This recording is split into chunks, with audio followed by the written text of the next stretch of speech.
Namaku Gibran Muhammad Nur, bukan Gibran. Kalau kalau Gibran kan anak haram konstitusi.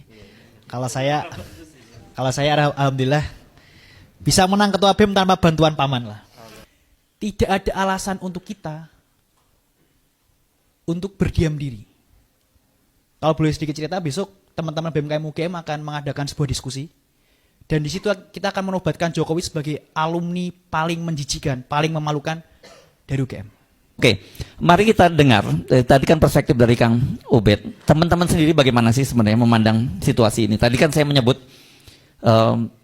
undang-undang itu, masa depan Anda itu digadaikan. Bayangkan Presiden Jokowi ketika kemarin kunjungannya ke Cina, dia kemudian menyepakati bahwa proyek kereta api cepat itu akan diperpanjang, akan di Bandung Surabaya. Padahal sekarang pun kita sudah membayar hutang yang luar biasa, berapa? 110 triliun ya kalau tidak salah ya. Dan kemudian ketika pergi ke Amerika, Freeport yang nanti kontrak kerjanya itu akan berakhir pada tahun 2041, itu sudah diperpanjang lagi 20 tahun. Jadi artinya Anda itu nanti sampai kalau 2061 usia Anda itu berapa dari sekarang? Jadi bayangkan digadaikan semua kekayaan bangsa ini kepada kekuatan asing.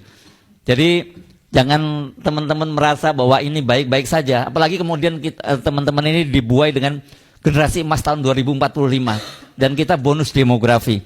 Bagaimana mungkin bonus demografi kalau angka stunting kita itu 5 negara terburuk di dunia. Kemudian tadi IQ kita dengan 78, yang terjadi bukan bonus demografi tapi ilusi dari bonus demografi, karena yang terjadi itu beban demografi, itu yang akan terjadi. Bencana demografi. Oke, siapa yang akan memulai dulu? Ini ada aktor yang membuat jebakan Batman ketika soal dinasti ya. Sudah ada korbannya. Partai yang Anda sebut-sebut tadi itu sedang mengusir seorang sahabat saya dari dalam karena dia diminta untuk kalau tidak taat dengan undang-undang silahkan keluar dari gimana? Kita mau siapa dulu? Anda boleh pilih. Mau Gibran dulu yang namanya mirip-mirip dengan seseorang itu yang kita minta bicara atau yang lain dulu? Gibran ya, silakan ya. Oke. Selamat sore kawan-kawan, Kang Ubed dan teman-teman sekalian. Namaku Gibran Muhammad Nur, bukan Gibran. Kalau Gibran kan anak haram konstitusi. Kalau saya alhamdulillah bisa menang ketua BEM tanpa bantuan paman lah. Sangat menarik ketika kita membahas soal dinasti politik, terutama dalam konteks Jokowi ya. Kalau kita ingin membedah pola pikir seseorang, kita harus tahu backgroundnya seperti apa. Jokowi adalah seorang Jawa Tulen. Beberapa hari yang lalu diriku sempat menamatkan esai yang ditulis oleh Ben Anderson. Beliau membahas soal falsafah kekuasaan Jawa. Mengingat Jokowi adalah seorang Jawa Tulen.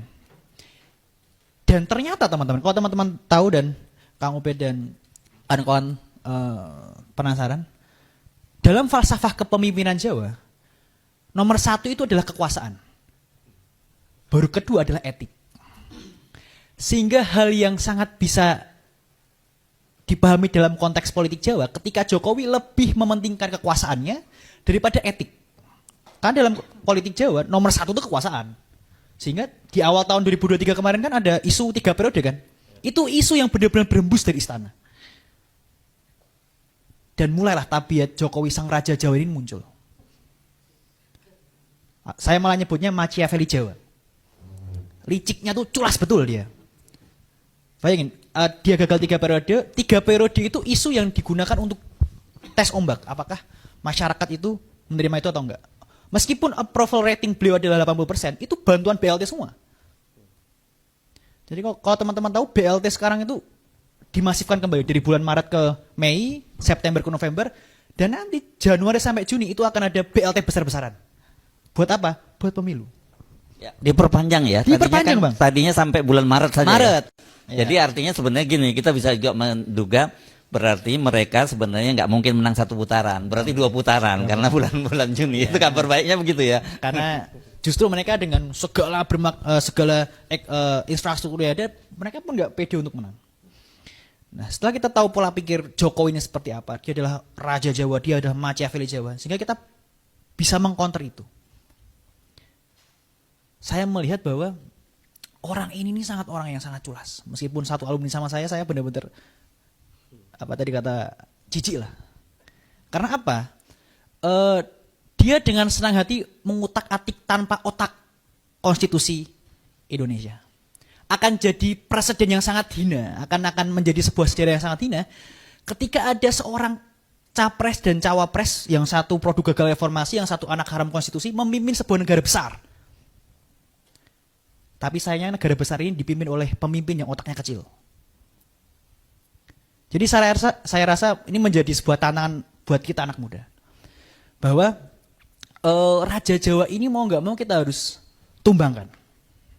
Entah itu secara ideologis maupun secara konsep. Karena kalau teman-teman tahu, saya menyebutnya politik porno.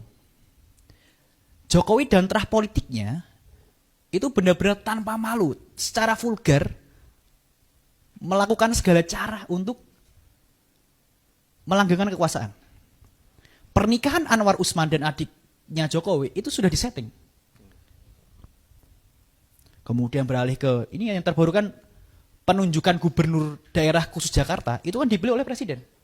Buat siapa itu? Buat rahanya Jokowi lagi. Nah, ini menjadi tadi saya rasa ini menjadi momentum tepat buat kita. Kita bisa melihat secara gamblang, secara vulgar, secara telanjang ada musuh bersama di hadapan kita. Dan ini bukan seorang figur, ini adalah sistem, ini adalah tabiat, ini adalah otak, sifat. Bukan, saya tidak membenci Jokowi secara personal. Saya membenci Jokowi dan terah politiknya karena secara sistem dan politik, secara ideologis mereka merusak sistem demokrasi kita. Tidak ada alasan untuk kita untuk berdiam diri. Kalau boleh sedikit cerita, besok teman-teman BMKM UGM akan mengadakan sebuah diskusi. Dan di situ kita akan menobatkan Jokowi sebagai alumni paling menjijikan, paling memalukan dari UGM.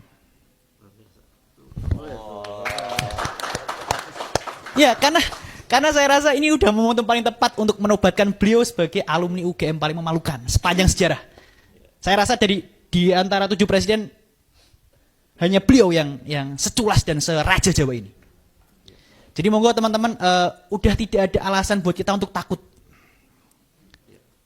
Karena kalau semisal kita berdiam diri dan terlena, ini bukan soal rezim yang terlalu kuat, tapi kita yang terlalu lemah. Jadi kalau teman-teman bicara, wah rezim ini terlalu kuat, menggunakan infrastruktur negara untuk mengintimidasi dan sebagainya. Tidak, bukan mereka yang kuat, tapi kita yang melemah. Kita udah melihat satu entitas musuh bersama, teman-teman. Jadi saya rasa ruangan yang dingin ini bisa menjadi ruangan yang panas selepas agenda ini selesai. Kita bisa menebar api kemarahan di jalanan.